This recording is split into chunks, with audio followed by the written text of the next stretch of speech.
No, first of all, to rebut the good Mr. Hegde on both points that he raised. Number one, just because the draconian First Amendment, because of which free speech in this country was deliberately curbed by Nehru, was ratified by the Parliament or Constituent Assembly, doesn't mean that it should not be removed. By that corollary, any illegal law that is passed or pertain to be illegal or bad law passed by the Parliament should be acceptable by everyone.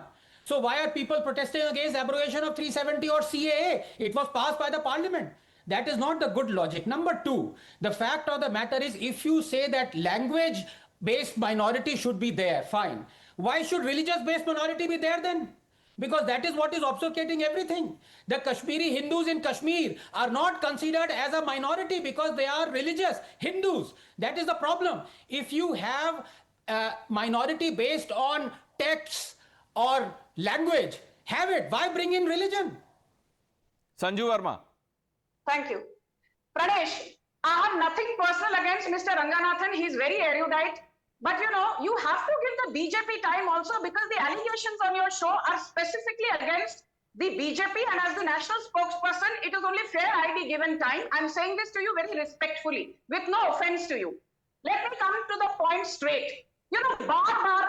Muslims are a minority. They are under threat. Muslim khatre mein hai, Musalman khatre mein hai. Out of a population of 142 crore Indians, we have about 22 to 25 crore Muslims. Roughly 17 to 18% of our population is Muslims. They are the second largest majority.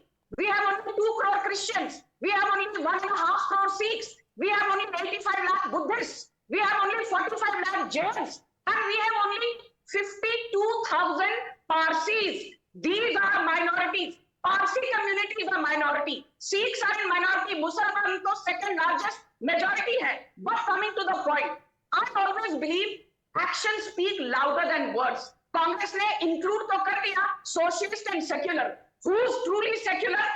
Prime Minister Narendra Modi. He wears his Hindutva proudly on his sleeve. He was at the forefront of the Ram Janmabhoomi Pran Pratishtha celebrations. This is the same Prime Minister under whose aegis the Al Hakim Mosque was renovated in Egypt by the Bohra community.